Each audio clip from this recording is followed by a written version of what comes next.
Bismillahirrahmanirrahim. Assalamualaikum warahmatullahi wabarakatuh. Perkenalkan, nama saya Nandu Abdiansyah. Saya mahasiswa di Darul Fatah Lampung, Prodi Pendidikan Agama Islam, jurusan Tarbiyah. Insyaallah saya di sini akan meresum makalah dari kelompok 1 sampai dengan kelompok 6 untuk memenuhi tugas UTS Tarbiyah Islamiyah. Makalah yang pertama yaitu membahas tentang pandangan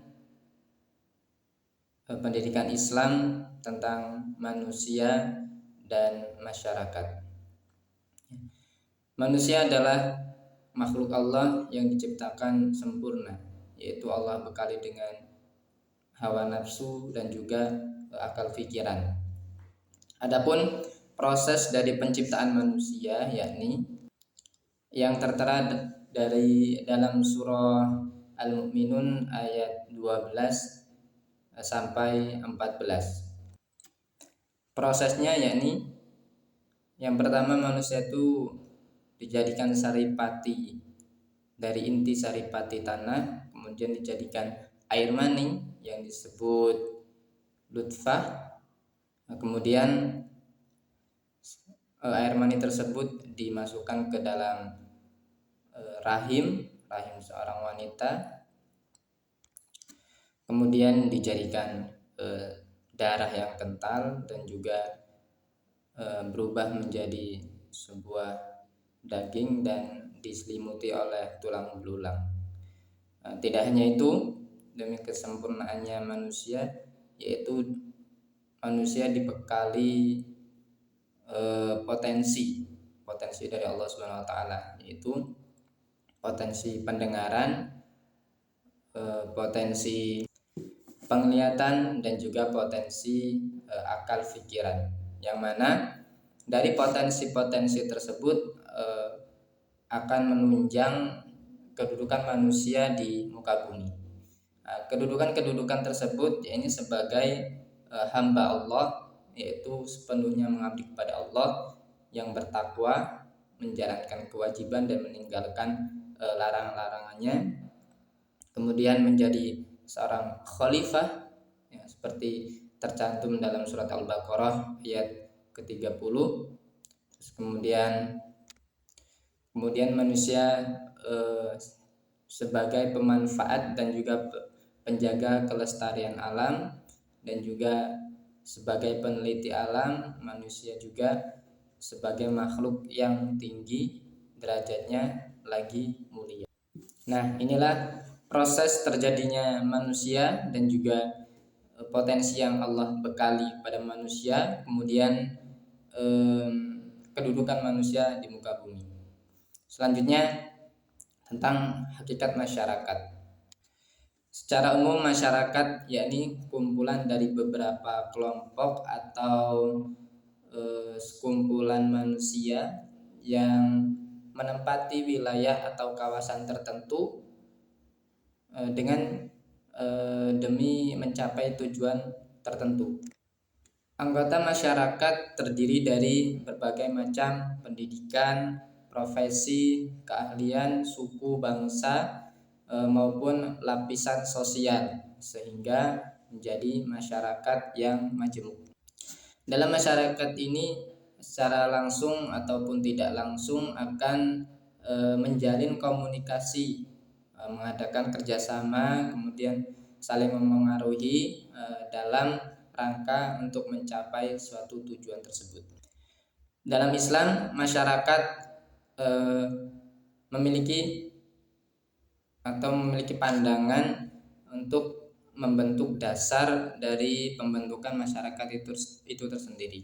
Yang pertama yaitu masyarakat dibebaskan untuk memilih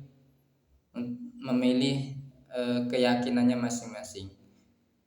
Ini bertujuan untuk tidak menjadikan masyarakat itu terbelenggu dari suatu ideologi, suatu sosial, politik, ekonomi, dan budaya. Yang kedua, masyarakat untuk berusaha menghilangkan kejahiliahannya, Dan yang ketiga, menjadikan Islam sebagai landasan perilaku individu dan hubungan antar manusia, antar sesama manusia atau sesama masyarakat. Adapun karakter-karakter yang terdapat di masyarakat terbagi menjadi dua, yakni yang pertama karakter komunikatif, yang mana karakter ini yaitu saling berhubungan, saling menginformasikan ide, gagasan, konsep, makna, dan juga pengertian dan lain-lain. Itu diungkapkan melalui lisan, suara, isyarat, dan gerak. Selanjutnya, hubungan masyarakat dengan pendidikan Islam, yakni demi mencapai tujuan tersebut, maka masyarakat harus dibekali dengan pendidikan yang baik, yang cukup, dan yang berkualitas, supaya tujuan itu akan menjadi tujuan yang baik dan juga menciptakan kenyamanan dan kesejahteraan dalam bermasyarakat. Makalah yang kedua yaitu membahas tentang konsep pendidikan Islam dan ilmu pengetahuan. Di dalam Islam, ilmu pengetahuan dipandang sangat penting untuk kebutuhan manusia, karena dalam ilmu pengetahuan tersebut mendapat tercapainya kesejahteraan manusia di dunia maupun di akhirat, dan juga menjadikan jalan kemudahan manusia itu untuk mengenal Tuhannya, mengenal sang Kholik yang telah menciptakannya. Nah, tidak hanya itu, ilmu pengetahuan di dalam Islam itu terdapat beberapa motivasi agar kita selalu belajar akan ilmu pengetahuan. Yang pertama, menjadikan dirinya diangkat martabatnya. Kemudian yang kedua, diangkat derajatnya. Dan yang ketiga, dipandang sebagai makhluk yang unggul dari makhluk yang lain. Nah, dari ketiga itu menjadi motivasi kita supaya terus menambah ilmu pengetahuan. Adapun sumber-sumbernya, yang pertama yaitu Al-Quran dan As-Sunnah. Yang kedua tentang alam semesta, jadi seluruh yang ada di alam semesta ini itu dapat dijadikan ilmu pengetahuan. Kemudian diri manusia itu sendiri, jadi segala sesuatu yang dilihat, didengar, dan dirasakan itu menjadi ilmu pengetahuan. Dan yang keempat, sejarah umat manusia yang terdahulu. Dari sumber keempat tersebut, maka manusia akan mendapatkan ilmu pengetahuan atau wawasan yang lebih. Sedangkan menurut Islam, tentang hakikat pendidikan dalam Islam, yakni kewajiban mutlak yang dibebankan kepada manusia atau bahkan kepada umat Islam, diwajibkan untuk menuntut ilmu. Ya, ini dari buayan sampai dengan liang lahat. Jadi tidak ada alasan bagi seorang yang menuntut ilmu karena diwajibkannya tidak mengenal batas umur, tidak mengenal waktu, dan juga usia. Jadi semua berkesempatan atau bahkan diwajibkan untuk selalu menuntut ilmu. Nah, dari menuntut ilmu ini, maka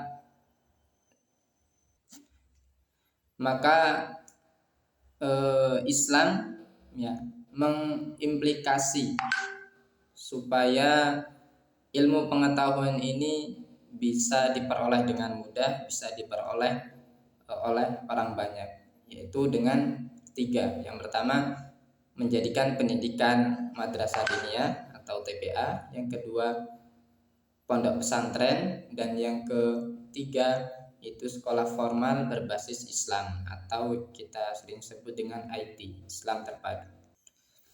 Selain dari implikasi tersebut, tidak lupa kita akan belajar tentang supaya ilmu itu bisa bermanfaat. Yang pertama, niat. Di waktu belajar harus luruskan niat. Kemudian memilih ilmu guru, teman, dan juga tabah. Dan yang ketiga, penghormatan terhadap ilmu dan juga sumber ilmu. Yang keempat, kesungguhan, terus keistiqomahan dalam belajar dan juga untuk mencapai cita-cita yang luhur. Dan dari keempat ini dilengkapi dengan yang kelima, yaitu bertawakal. Setelah kita bekerja keras, kita harus bertawakal kepada Allah. Dari kelima itu menjadikan manusia itu sebagai penuntut ilmu yang sejati, yang diharapkan ilmunya dapat bermanfaat dan bisa diamalkan untuk masyarakat ke depan. Makalah yang ketiga yaitu tentang hakikat dan sistem pendidikan Islam. Menurut Syekh Muhammad An-Naqaib Al-Attas dalam bukunya Konsep Pendidikan dalam Islam menyebutkan bahwa pendidikan Islam adalah usaha yang dilakukan pendidik terhadap anak didik untuk pengenalan dan pengakuan tempat-tempat yang benar dan segala sesuatu di dalam tatanan penciptaan, sehingga membimbing ke arah pengenalan dan pengakuan akan tempat Tuhan yang tepat di dalam tatanan wujud dan kepribadian.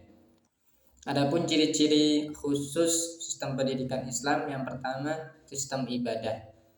Sistem ibadah ini tidak terbatas pada ibadah yang sudah dikenal seperti rukun Islam, tetapi pengertian lebih daripada itu, yaitu kebaktian yang hanya ditunjukkan kepada Allah Subhanahu wa taala, mengambil petunjuk hanya darinya saja tentang persoalan dunia maupun akhirat.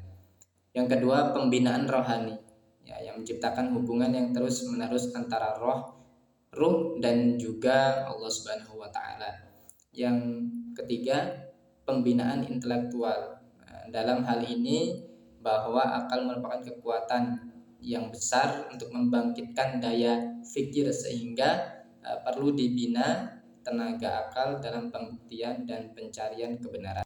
Setelah ciri khusus yang telah kita ketahui, maka akan timbul sebuah tujuan, atau dari ciri tersebut akan memiliki tujuan yang Abu Dinnata mengatakan pendidikan harus ditunjukkan untuk menciptakan keseimbangan pertumbuhan kepribadian manusia secara menyeluruh dengan cara melatih jiwa, akal pikiran, perasaan, dan fisik manusia.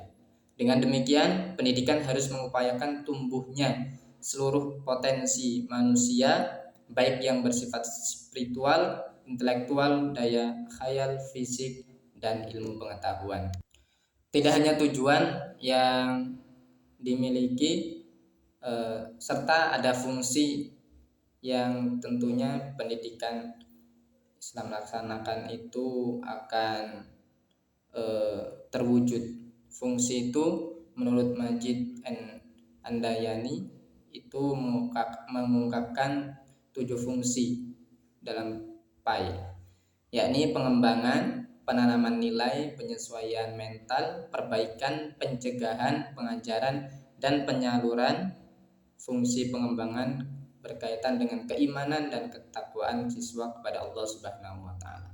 Jadi hakikat dan sistem pendidikan Islam ini bertujuan atau memiliki fungsi agar pendidikan yang dijalankan itu akan menghasilkan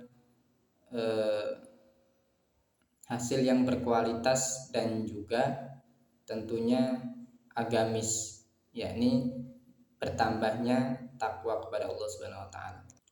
Makalah yang keempat yakni berjudul Dasar dan Prinsip-prinsip Pendidikan Islam. Dasar ideal pendidikan Islam menurut Said Ismail Ali sebagaimana dikutip oleh Hasan Langgulung menyebutkan bahwa dasar ideal pendidikan Islam terdiri dari Al-Quran, hadis, kata-kata sahabat, ijtihad, kebiasaan masyarakat, serta hasil pemikiran para intelektual muslim. Adapun dasar operasional pendidikan Islam itu terbagi menjadi 7.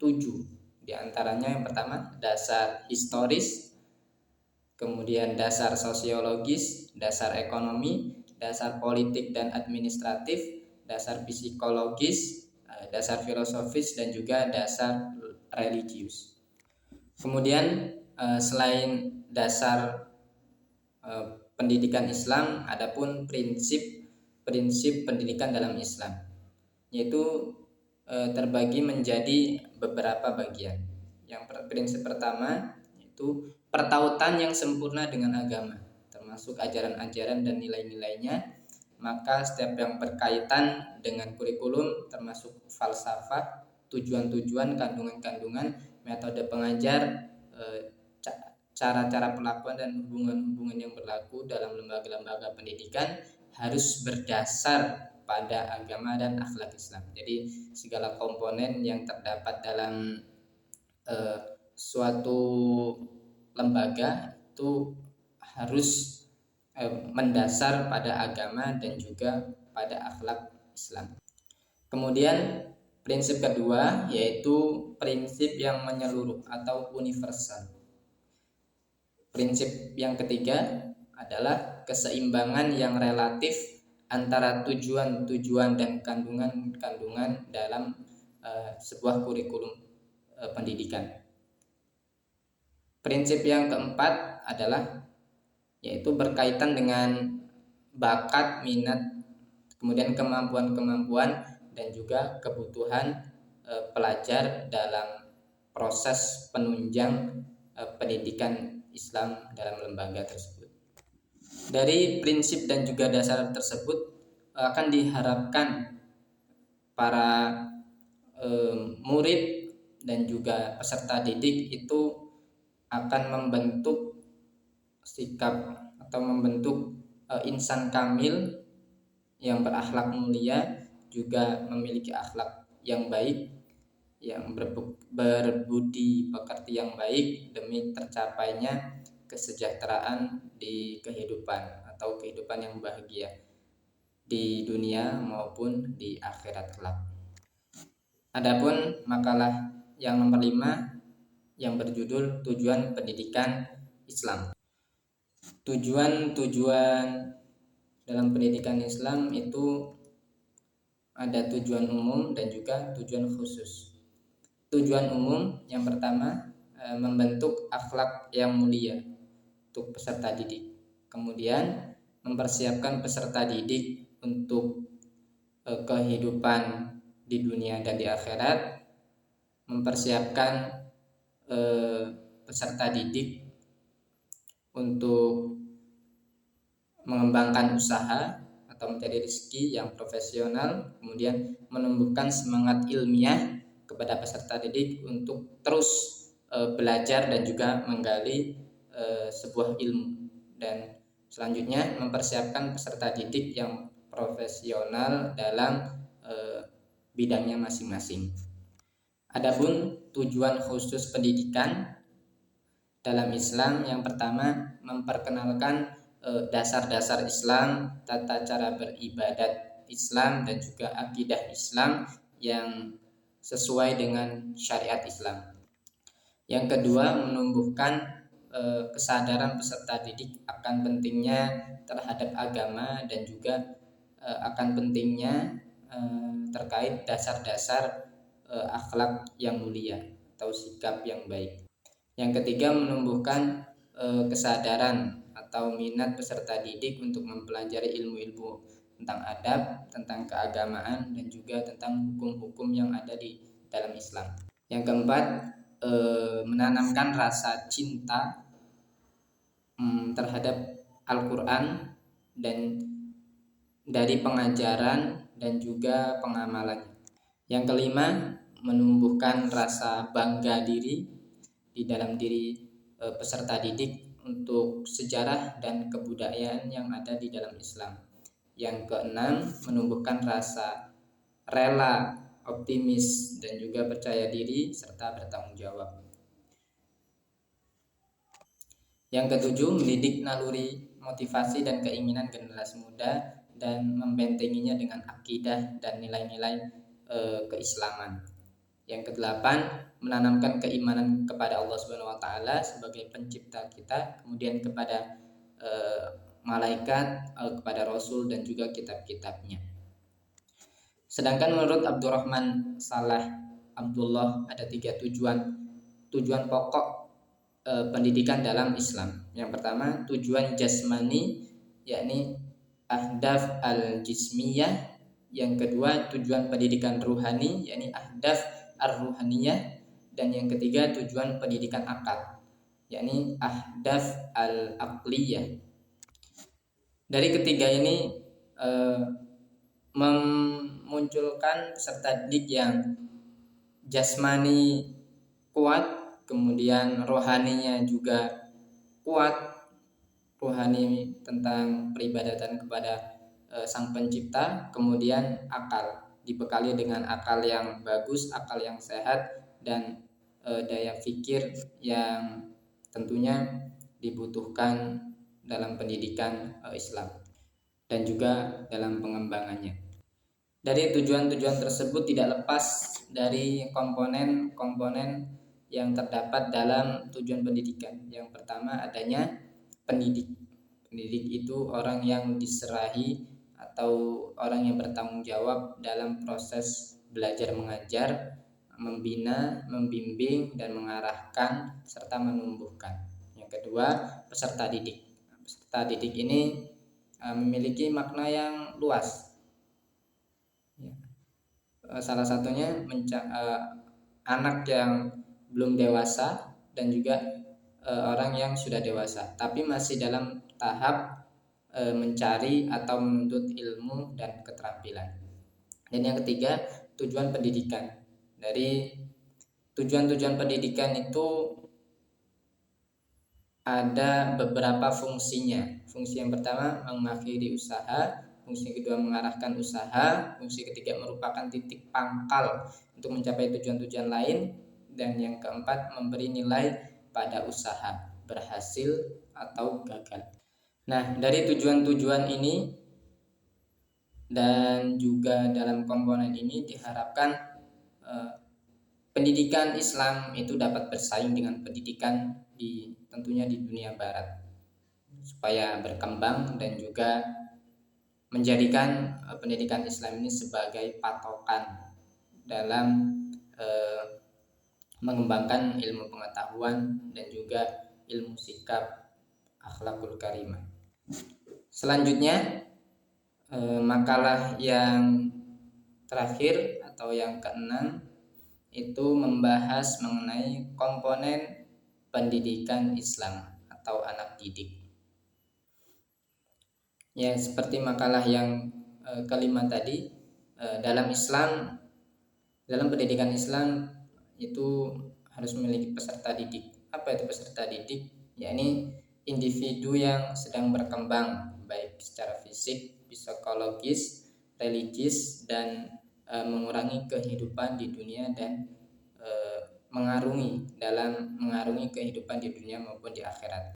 Adapun dimensi-dimensi yang akan dikembangkan di dalam diri peserta didik, yakni yang pertama dimensi fisik jasmani, yang kedua dimensi akal, yang ketiga dimensi keberagaman, yang keempat dimensi akhlak, yang kelima dimensi rohani, dan yang keenam itu dimensi bersosial.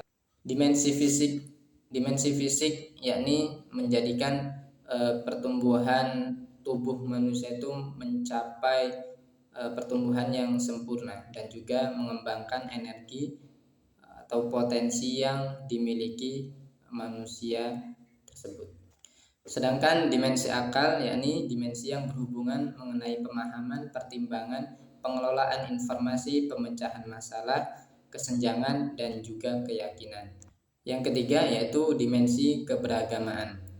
Dimensi keberagamaan itu yakni dimiliki manusia sejak lahir karena telah mempunyai jiwa agama, yaitu jiwa yang mengakui adanya Zat yang Maha Pencipta, yakni Allah Subhanahu wa Ta'ala. Yang keempat dimensi akhlak. Dimensi akhlak ini yakni bertujuan untuk membentuk manusia yang memiliki akhlak yang baik, kemudian kemampuan yang baik, sopan dalam berbicara dan bertingkah laku, mulia dalam bertingkah laku, bersifat bijaksana, beradab, ikhlas, jujur, dan suci. Yang kelima, dimensi rohani. Dimensi rohani ini sangat penting karena memiliki pengaruh dalam pengendalian keadaan manusia agar dapat hidup yang sehat, tentram, dan juga tentunya bahagia. Dimensi sosial yaitu di mana manusia itu adalah makhluk individual yang membutuhkan bantuan orang lain, yaitu makhluk yang sosial. Ini berkaitan dengan interaksi kepada sesama manusia dan juga di masyarakat. Selanjutnya, periodisasi masa pendidikan anak terbagi menjadi 3. Yang pertama yaitu pendidikan Islam masa prakonsepsi. Nah, masa ini upaya persiapan pendidikan yang dimulai ketika seseorang memilih pasangan hidup sampai pada saat setelah terjadinya pembuahan dalam rahim seorang ibu. Yang kedua, pendidikan Islam masa pranatal atau tarbiyah qabl al-wiladah, yakni pendidikan sebelum masa melahirkan. Masa ini ditangani dengan fase pemilihan jodoh, pernikahan, dan juga kehamilan. Yang ketiga, pendidikan Islam masa pasca natal atau tarbiyah ba'da al-wiladah. Pendidikan ini dimulainya dari ketika semenjak lahirnya anak sampai mereka dewasa dan bahkan sampai meninggal dunia, yang kita kenal dengan pendidikan seumur hidup. Nah, dari komponen-komponen pendidikan Islam ini kita dapat mengetahui dan juga dapat mempelajari untuk lebih mempersiapkan diri dalam pendidikan Islam supaya mendapatkan hasil yang maksimal dan juga hasil yang diharapkan dalam pendidikan Islam tersendiri. Mungkin sekian dari saya. Resume untuk tugas UTS ini, kurang dan lebihnya saya mohon maaf. Saya akhiri, wassalamualaikum warahmatullahi wabarakatuh.